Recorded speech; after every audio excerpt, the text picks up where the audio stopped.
흔히 우리나라를 이렇게 부르죠. 기름 한 방울 안 나는 나라. 그런데 미처 몰랐던 사실이 있습니다. 우리나라는 사실 세계 95번째 산유국이었다는 걸 말이죠.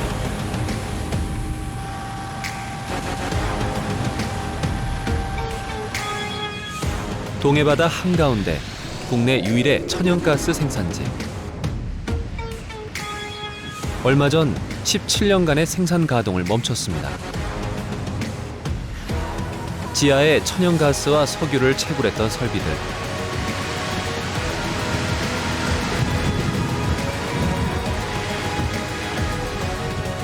탄소 배출 물질을 생산해온 이곳은 이제 완전히 다른 역할을 하려 합니다. 그것은 새로운 시대에 가장 필요한 기술. 탄소 중립으로 향하는 기술입니다.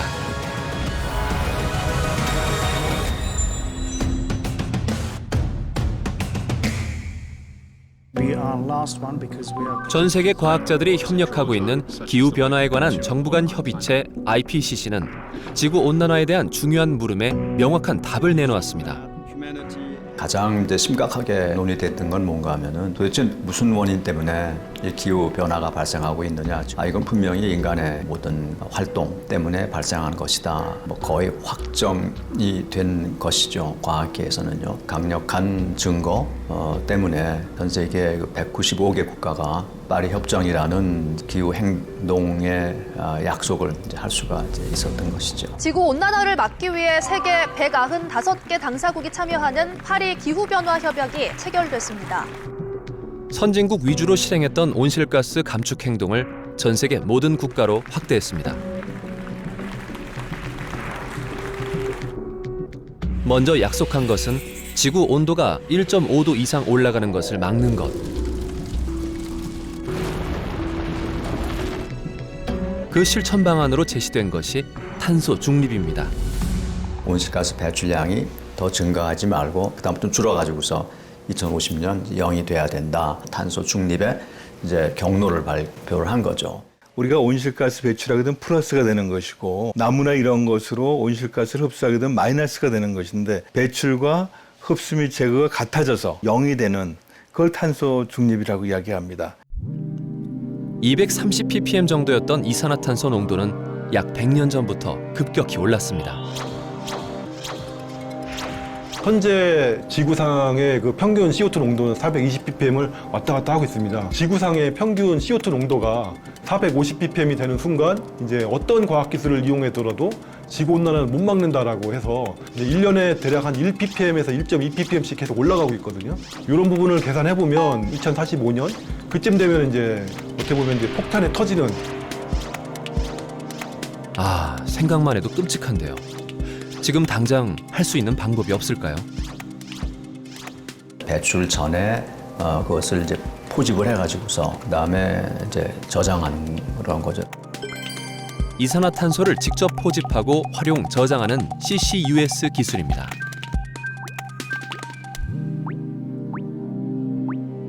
I happen to believe that CCUS is the most effective, cost-effective, technically effective means of addressing CO2.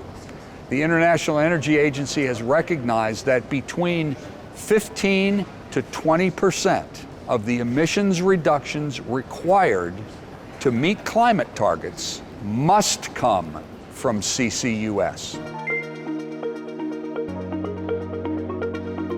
한 해 500메가와트의 전력을 생산하는 석탄 화력 발전소. 하루에 내뿜는 이산화탄소가 약 8,000톤. 1년이면 약 300만 톤에 이릅니다. 2020년 새로운 탄소 포집 시설 개발에 성공한 윤여일 박사.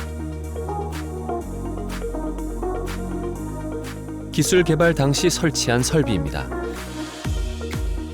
불 쪽에서 나갈 때 가스가 대략 한 100도 정도 되고 CO2 농도가 10%, 나머지 질소, 산소 이런 게 섞여 나갑니다. 키어솔이라는 흡수제를 이용해서 CO2만 선택적으로 잡아내고요. 저희가 그 CO2를 99.9%까지 고농도로 농축해서 액화탄산을 만듭니다.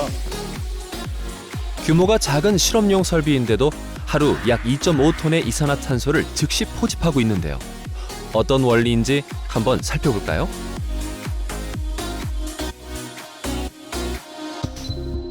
빨아들인 뜨거운 가스를 40도 정도로 냉각시켜 흡수탑에서 흡수제를 만나게 하면 이산화탄소만 포집되고 다른 가스는 배출되죠. 이산화탄소를 잡아낸 흡수제는 재생탑으로 들어가 재생시키는데요. 이렇게 흡수제는 왔다 갔다 반복합니다. 이산화탄소는 액화 공정을 거쳐 고농도 액화탄산으로 저장됩니다.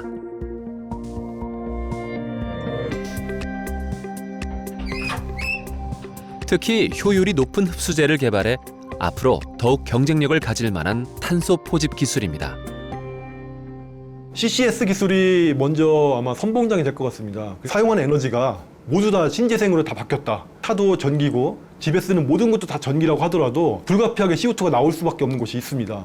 그 첫 번째가 이제 건축을 할 때 시멘트를 쓸 수밖에 없고요. 또 다른 하나는 우리가 일상생활에서 편리하게 쓰는 플라스틱이나 우리가 입는 옷, 이런 화학 섬유 부분도 결국은 CO2가 나올 수밖에 없거든요. 그래서 이 CO2가 나가는 거를 잡아낼 수 있는 CCUS 기술이 꼭 있어야 됩니다. 미국은 일찌감치 탄소 포집과 저장 기술이 발달한 나라. 최근 들어 더욱 빠르게 성장하고 있습니다. The carbon capture and utilization and storage industry in the United States is growing at an exponential rate. At this time in the United States, as of March 2024, we have about 15 facilities that are actively capturing and sequestering carbon, with 120 other facilities currently under construction. CCUS deployment across the entire United States. And at that time, a volume of CO2 of some 450 million tons per year in and along the Texas and Louisiana border, stretching all the way into Alabama and Mississippi.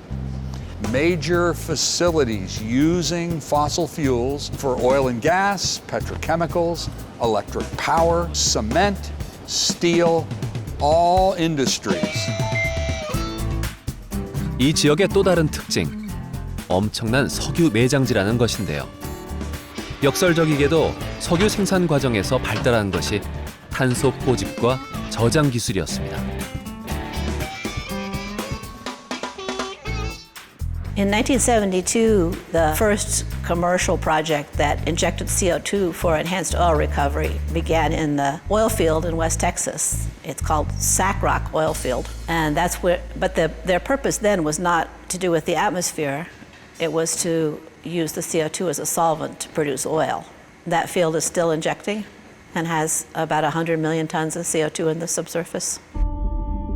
석유가 점점 고갈될 때쯤 땅속에 다른 물질을 넣어 그 압력으로 남은 석유를 끌어올리는 기술입니다. Now we change this purpose, not injecting it for the purpose of recovering oil, but for permanent storage. But it's a mature technology set put to a new purpose. So that's why we say carbon capture, utilization and storage, CCUS. Most of the new facilities are carbon capture and storage only. They have no intention to produce oil. 탄소를 포집해 그대로 저장하는 기술. 그러자면 저장 공간이 반드시 필요합니다.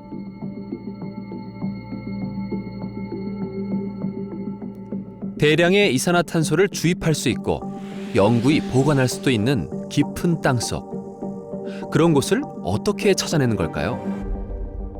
People think that what's underground is not known, but that's not true. We make predictions. We use a wide variety of instrumentation so that we have a very clear picture. 경제지질국의 핵심 연구센터. 이산화탄소를 주입하는 방법을 연구하는 곳입니다. 그 방법이란 오직 하나. 지하에 무엇이 있는지 정확하게 분석해내는 것이죠. We here have the library of what's underground. So we have hundreds of thousands of feet of core from all over the world. 세계 곳곳을 다니며 땅속을 조사하는데요. 지하 3km까지 뚫어서 채취한 암석들.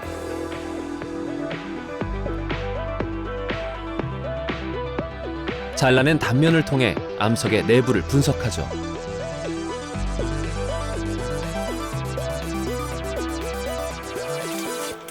이산화탄소가 주입되는 걸 보여준다는데요. The way we can see the CO2, if the CO2 could go in, is by adding water.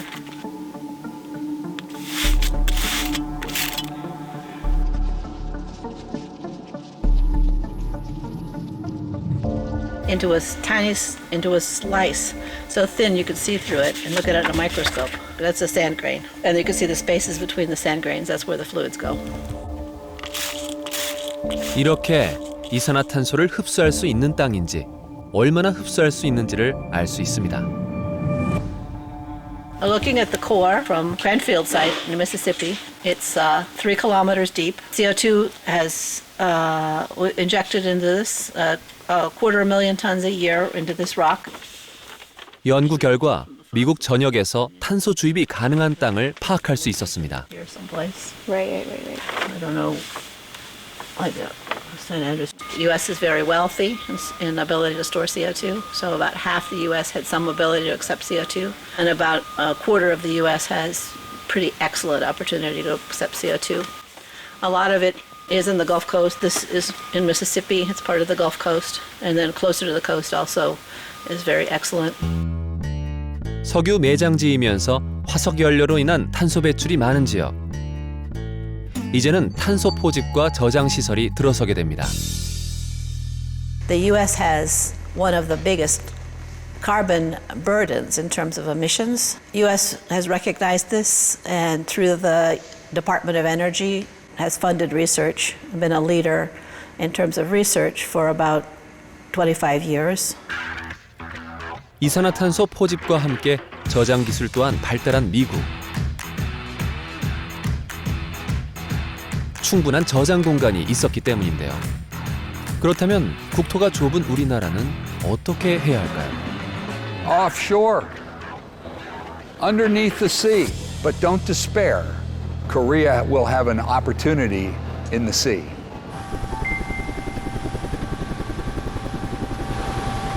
울산 남동부 58km 정도 떨어진 동해바다.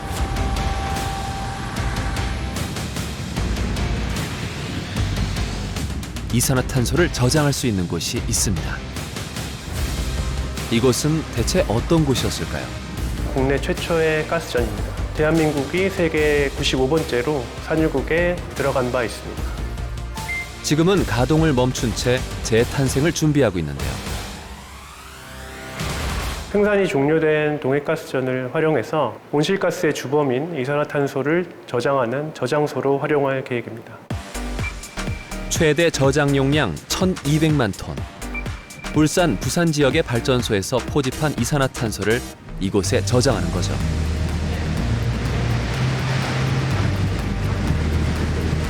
액화된 이산화탄소를 58km 떨어진 동해가스전으로 파이프라인을 통해서 이송하고 지하 약 2km에 위치한 동해가스전 저장소로 저장하게 되어 있습니다. 첫 주입은 2028년이 될 것으로 예상하고 있습니다. 현재 계획하고 있는 연간 120만 톤 이산화탄소 주입에 따르면 약 10년간 운영할 수 있는 규모고요. 저장 사업을 연장할 수 있는 동해가스전 인근의 추가 구조를 개발해서 총 약 이 프로젝트는 30년간 유지할 수 있도록. 포집한 이산화탄소를 저장하는 것만이 방법은 아닙니다.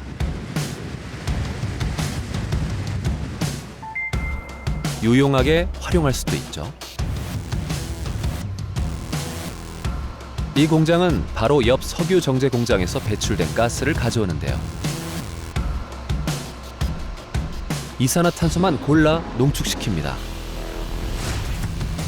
액화 공정을 통해 98%의 순도 높은 이산화탄소를 만들어내죠. 여기서 압력 차이를 이용해 온도를 떨어뜨리면 드라이 아이스를 생산할 수 있습니다.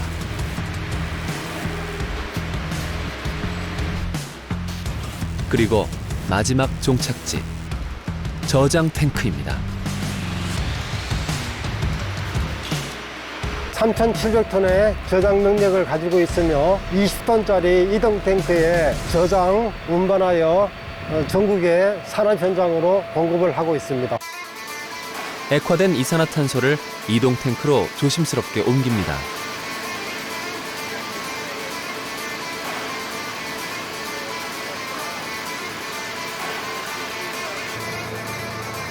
하루에 운반하는 이산화탄소는 약 400톤. 이제 새로운 용도로 쓰기 위해 출발합니다. 스마트팜 농장으로 가고 있어요. 그쪽에다가 납품을 하러 가고 있습니다.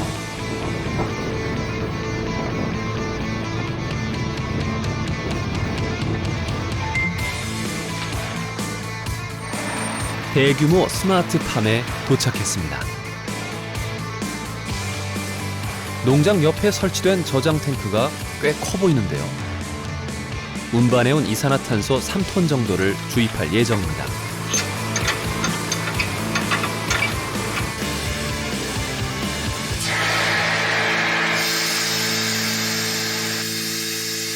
이쪽 차량 탱크에 있는 압력하고 농가에 있는 압력하고 압력이 같아졌을 때 균일하게 잘 들어갈 수 있기 때문에 압력을 균합을 해주고 있는 과정입니다.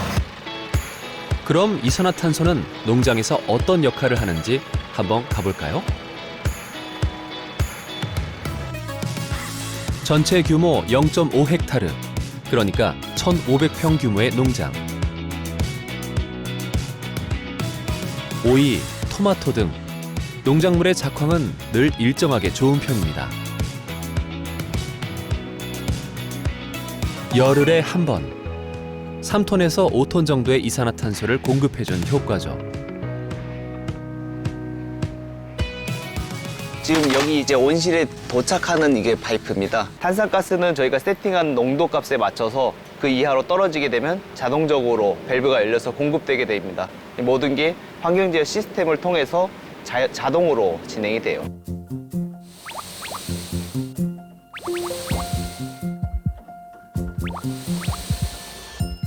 대기 중 이산화탄소 농도는 410ppm 정도. 여기서는 550ppm으로 농도를 높여줬을 때 작물이 가장 잘 자란다고 합니다.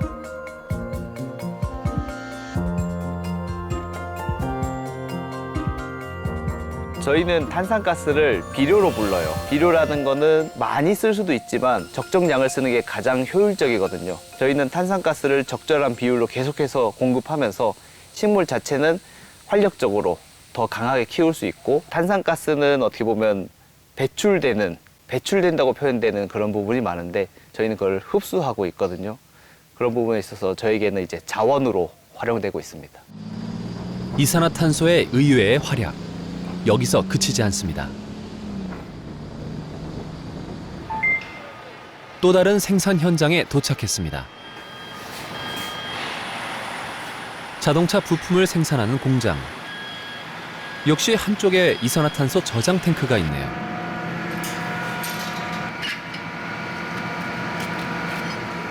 이산화탄소는 여기서 어떤 용도로 쓰이고 있을까요?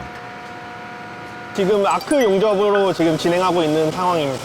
용접을 하게 되면은 와이어가 나오면서 가스가 같이 분출되게 되는. 그래서 이제 요게 차폐가 되지 않고 외부중으로 노출이 되게 되면은 용접물이 흐르는 현상이 발생하거나 외부로부터 이물질이 요 용접물에 침투하게 되는 현상이 주로 발생하게 되죠. CO2를 사용함으로써 제품의 품질이 나오는 거기 때문에 없어서는 안 될 가스죠.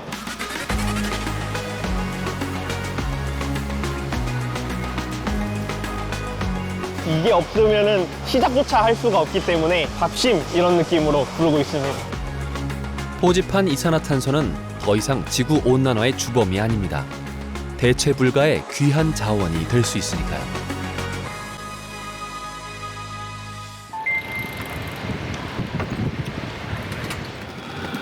탄소 중립으로 가려면 더 많은 상상력과 더 많은 도전이 필요합니다.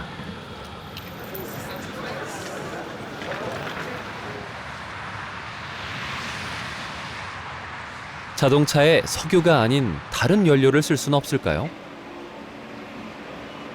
자동차를 마음껏 타면서 탄소 배출을 줄일 수 있는 방법은 없을까요?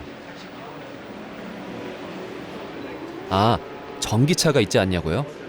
좋은 방법이긴 하지만 그건 전기차를 새로 사야만 가능한 일이죠. 또 제조 과정을 보면 전기차 역시 탄소 배출이 상당히 많습니다. 폐기되는 배터리도 환경 문제를 일으키긴 마찬가지고요.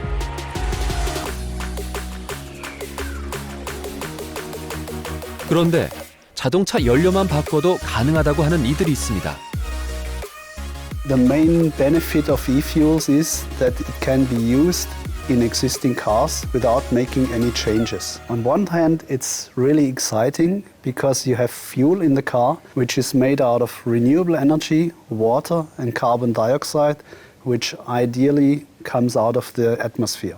Basically made out of nothing. 독일의 자동차 회사에서 제안한 이 연료의 이름은 e-fuel. 만들 때 탄소 배출이 전혀 없다는 것이 특징입니다. 탄소 포집 시설에서 잡아낸 탄소, 물을 전기 분해해서 얻은 수소, 이 둘을 합성해 만든 e-fuel.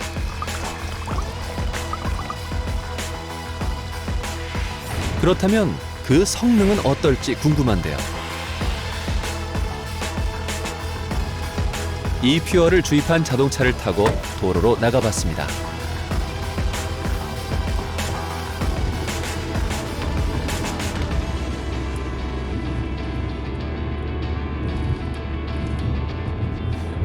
Yeah, regarding performance of fuel consumption, as the fuel behaves the same as fossil fuel, there is no difference regarding fuel consumption. There is no need to modify the engine or the car itself or the software.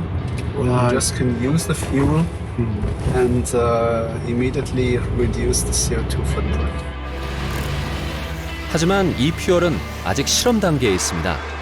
무엇보다 많은 전기를 써야 하는데 그런 환경을 갖추기가 쉽지 않기 때문입니다.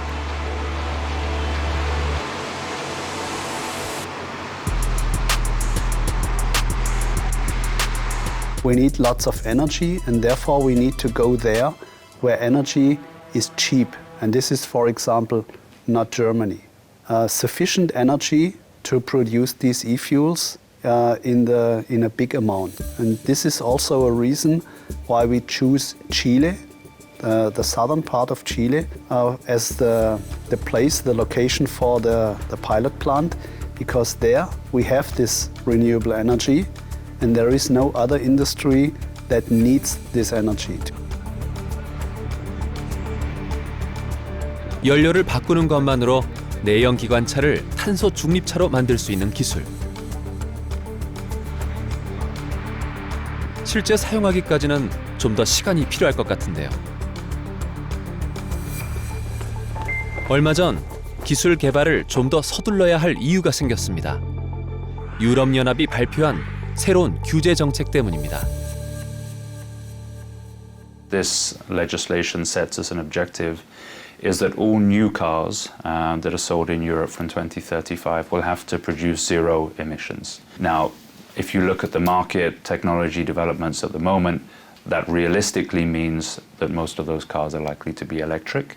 But technologically, the legislation doesn't prescribe electric cars. So, for example, if somebody invests in cars which can run exclusively on e-fuels, for example, or hydrogen, other technologies which produce zero emissions, then those would be allowed to be sold.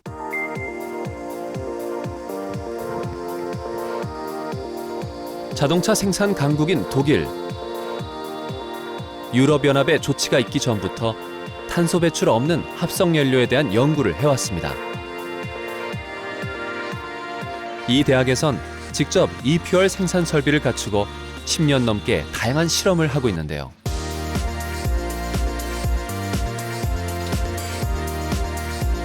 e-fuel의 효율성을 높이고 상용화할 수 있을 만큼 개발된다면 앞으로 충분히 수요가 생길 것으로 예측하고 있습니다.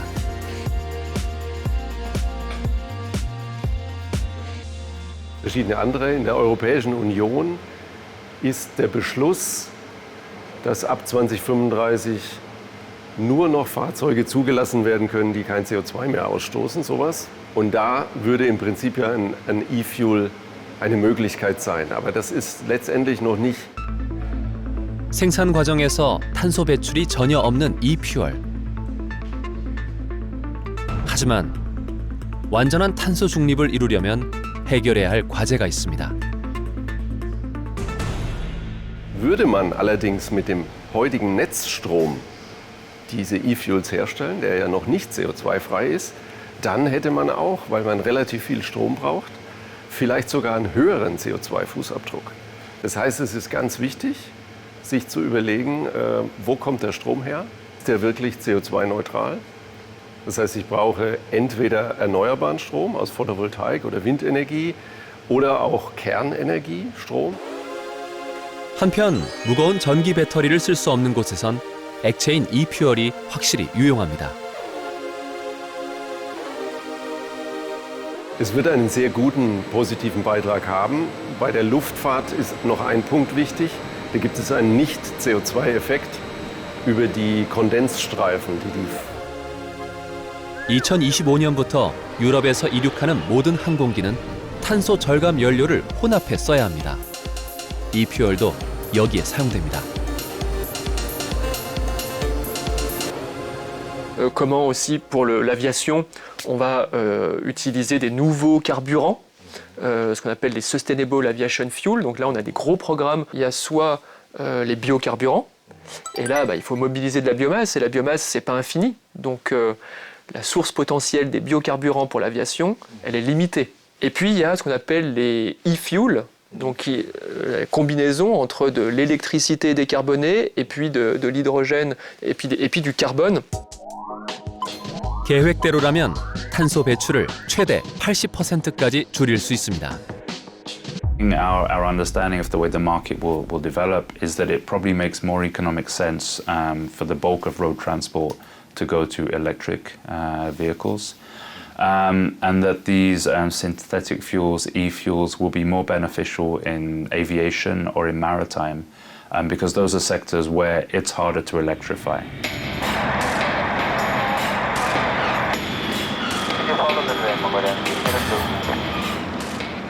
강력한 규제로 인해 대형 운송업계는 빠르게 탄소 중립으로 전환되고 있습니다.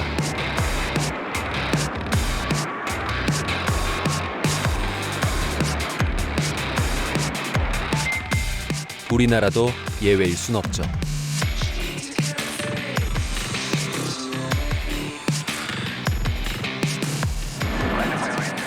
(2025년부터) 유럽으로 가는 노선에는 반드시 지속 가능 항공유를 사용해야 하는 상황.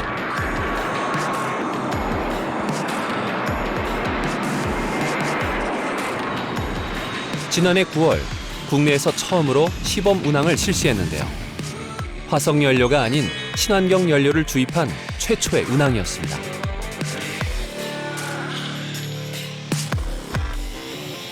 그때 당시 이제 LA까지 가는 항공 노선에 이제 바이오 항공유가 급유가 됐었는데 다행히 운항도 잘 마쳤고 뭐 여러 가지 안전 검사라든가 이런 것도 기존 항공유와 동일하게 잘 진행이 되었습니다. 탄소 배출이 많았던 정유사들, 목표가 완전히 바뀌었습니다. 가장 크게는 앞으로의 탄소 감축이 1번일 것 같고요. 지속가능 항공유라든가 바이오 선박유 이런 것들의 개발을 통해서 준비를 진행을 하고 있습니다. 바이오 연료를 생산하는 현장인데요. 친환경 연료를 모아놓은 거대한 탱크. 원료를 한번 볼까요? 네, 지금 생산하는 바이오디젤의 원료로 사용되고 있는 트리글리세리드 기반의 유지입니다. 원료의 불순물을 제거하는 반응로를 거쳐 물로 세척하면 친환경 바이오 연료로 제조됩니다.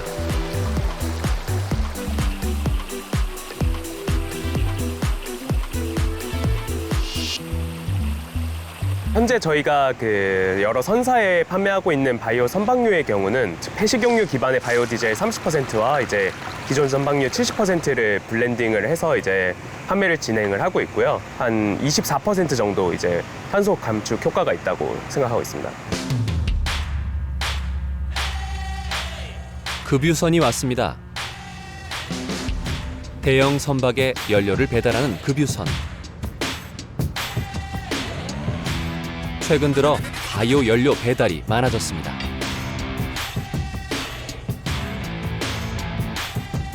한 번에 2,000톤의 연료를 싣는 작업.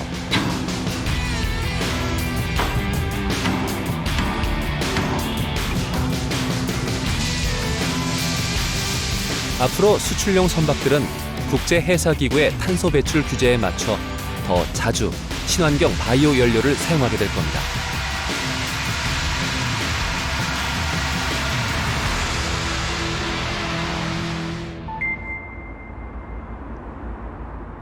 (1960년대에) 세계 최초로 환경보호법을 제정했던 나라 스웨덴.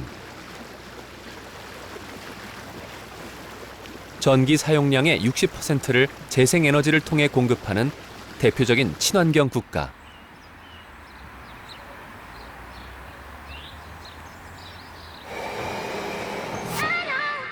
(2021년) 이전에 본 적 없는 장비 하나를 선보였습니다. Going fully electric and autonomous. And to add fossil-free steel to this product was a natural next step for us.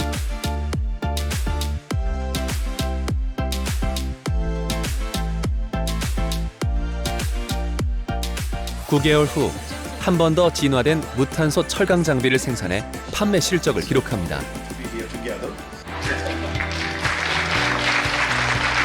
This is an event. This is a happening. This announcement today will make headlines around the world.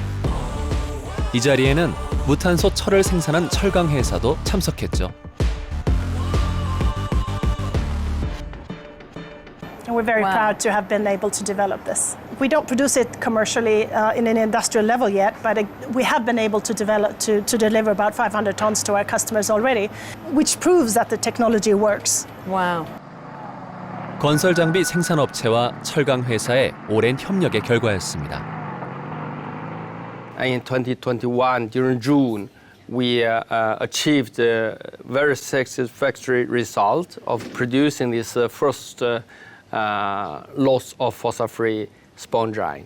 And then our top management and Volvo Group top management had a discussion, and we agreed that it would be great thing to try this fossil-free steel also in an actual product, and who made the first vehicle based on fossil-free steel already later that year.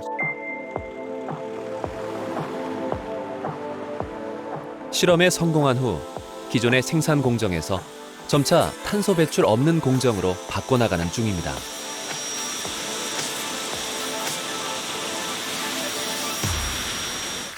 And then we will take about 1 year to shift from this current technology to the new one. And after we have fully commissioned the new investment project, then we will be able to make steel without fossil carbon emissions. So around 2030, HHAB will transform the complete Nordic production system to this new technology, fossil-free steel. Will be complete. And with that, we will remove 10% of Sweden's CO2 emission as a country and 7% of Finland's CO2 emission. So it's a huge step of transformation. 사막 위의 도시 아부다비에서 열린 특별한 행사.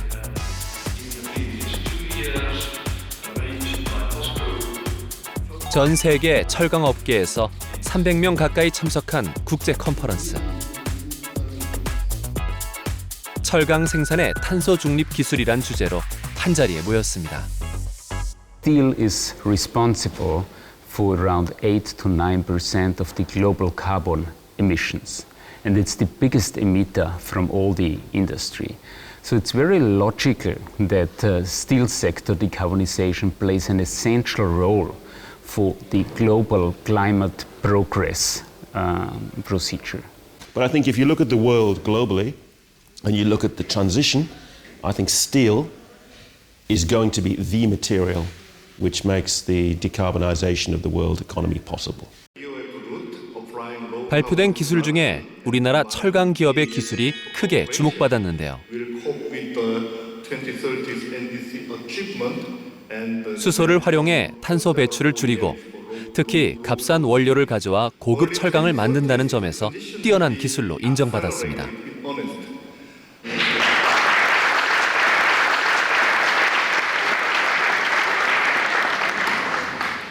우리는 좀 저급 원료, 지금 고로에 쓰는 저급 원료를 써서 고급강을 만드는 그런 생산 루트를 그대로 유지를 해야 되기 때문에 연구를 했고 그거에 대해서 이제 한국형 수소환원 제철법이라고 이름을 지은 거죠. 포스코가 개발하고 있는 기술에 대해서 관심도 많이 가지고 그것이 과연 어떻게 개발되고 어떻게 상업화될 것인가에 대해서 집중하고 있습니다. 수소환을 본격적으로 이제 하겠다. 그리고 새로운 프로세스를 개발하겠다고 하니까 당연히 관심이 많을 수밖에 없죠. Very interesting technology, also with respect to probably the use of less qualitative iron ores could be very interesting technology that can be interesting also to roll out in other countries and other companies. So I think many companies are talking and are interested in conversating with POSCO. And we continue now the partnership and have signed a memorandum of understanding for our partnership. Well, we are a strong believer in the Hyrex technology. Otherwise, we would not support strongly POSCO in that. 가장 큰 관심은 얼마나 빨리 탄소 중립으로 전환하는가. 각 회사들의 움직이는 속도가 많이 빨라지고 있다. 이런 쪽의 기술 개발들이 가속화되고 있다라는 게 좀 느껴지고요. 저희 입장에서는 아무래도 수소환원 쪽을 제일 많이 강조를 하고 거기에 대한 발표도 좀 많고 그렇게 구성이 되어 있습니다.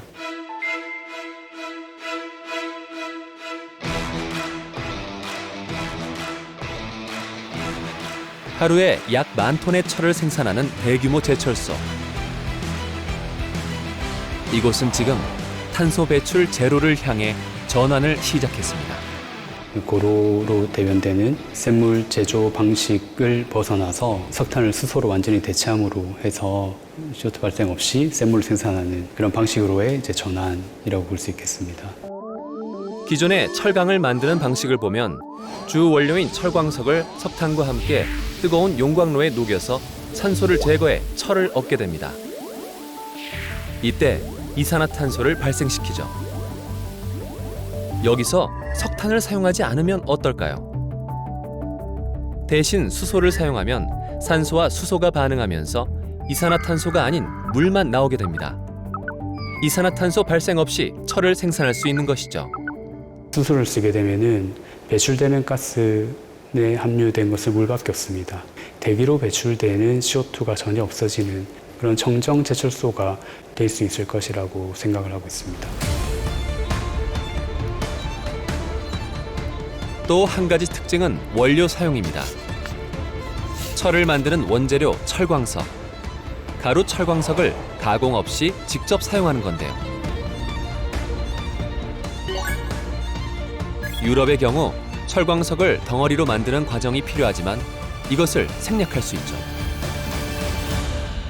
여기는 이제 고품위 철광석을 플랫 형태로 제조를 별도로 해서 사용을 할 수 있는데 그와는 다르게 저희가 개발하고 있는 수소환원 제철 공법은 이 분철광석을 수소 유동 환원로에 바로 집어넣어서 사용을 할 수 있습니다. 게다가 자원이 풍부하고 가격도 저렴한 가루 철광석. 이 원료를 바로 사용할 수 있는 기술은 이미 2003년에 개발되었습니다. 이것을 바탕으로 한국식 수소 환원 제철을 완성할 계획입니다.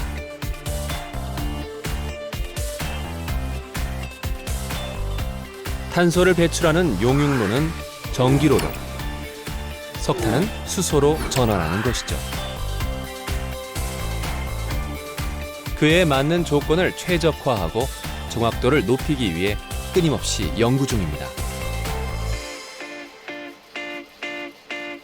수소 환원된 철가루를 용융을 하는 테스트를 진행을 했고 수십 번, 수백 번의 테스트를 진행을 합니다.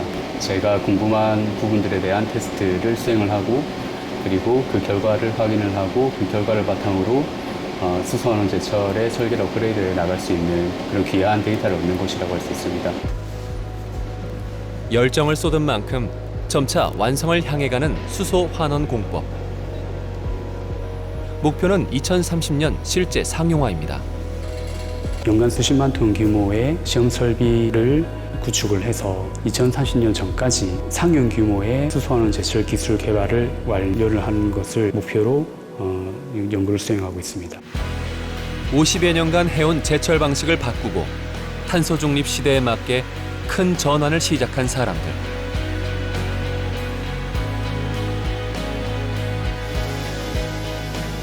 (2030년) 탄소 중립 철강 100만 톤 생산에 도전. 2050년에는 완전한 탄소 중립을 꿈꾸고 있습니다. 국가를 위한 기술이고 인류를 위한 기술이기 때문에 연구소를 독립적으로 하나를 만들어서 저희가 할 수 있는 모든 자원 투입해서 하고 있고요. 다른 경쟁사보다도 성취한 면이 많고 희망적이기 때문에 다 힘을 합쳐서 개발을 가속화하도록 그렇게 하겠습니다. 전 세계가 수소 환원 제철 기술 개발로 경쟁하는 가운데 가장 먼저 완성하는 나라가 크게 앞서게 될 텐데요. 이미 경쟁력을 갖춘 우리나라는 이제 상용화를 위해 매진하고 있습니다. Well, I'm very impressed by the concept of reducing the energy consumption it takes to make steel. So that was very exciting. 수소 환원 제철 기술 연구에서 유럽, 일본의 경우 국가의 전폭적인 지원 아래 개발하고 있습니다. So far, there are 12 production sites and 그에 반해 우리나라 수소 환원 제철 기술은 더 뛰어나다는 평가에도 불구하고 큰 관심을 받지 못한 것이 현실입니다.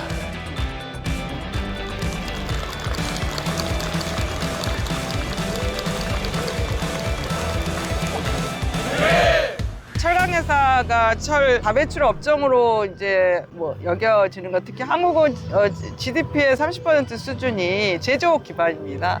거기다 인당 그 철 생산에 대한 소비량도 높고요. 전후방 산업인 자동차, 가전, 그리고 후판인 조선 등에 대한 영향들이 굉장히 많기 때문에 저희가 얼마만큼 경쟁력 있게 전환하느냐, 그리고 탄소 중립을 잘 하느냐에 따라서 그 전후방 그 기간 산업에 대한 탄소 중립까지 영향을 미친다고 봐서요. 상당히 중요한 위치에 있다고 봅니다. 철강은 그 산업의 기본 소재입니다. 계속 저희들이 써야 되는데 그렇다면 이제 CO2 없이 생산을 해야 되는 것이죠. 이걸 어떻게 우리가 해결할 것인가? 이게 결국 기술입니다. 근데 이 기술이라는 게 뭐 한순간에 이루어지는 게 아니지 않습니까? 정부와 또 민간, 학교, 연구소 이쪽이 좀 다 같이 우리가 참여하는 그런 협업이 더 가속화되기를 희망합니다. 돈이 어마어마하게 들고 또 그리고 철강을 우리가 자급하지 못하면 그 후방 산업은 다 무너지기 때문에 철강은 이 기술은 국가적인 어젠다라고 생각을 하고요. 깊은 관심과 그다음에 지원이 필요한 부분입니다. 한국의 창의적인 기술로 탄생한 수소 환원 제철. 대한민국의 탄소 중립과 미래 산업을 이끌어 나갈 중요한 기술입니다. 위기에 처한 지구를 구하기 위해 우리 각자의 삶을 지키기 위해 탄소 중립은 반드시 이뤄야 할 과제입니다. 그리고 그 과제를 해결하기 위해 끊임없이 도전하고 혁신하는 이들.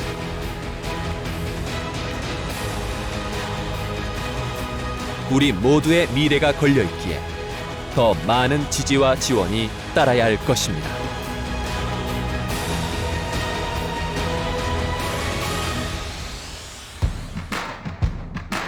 You gotta let yourself go.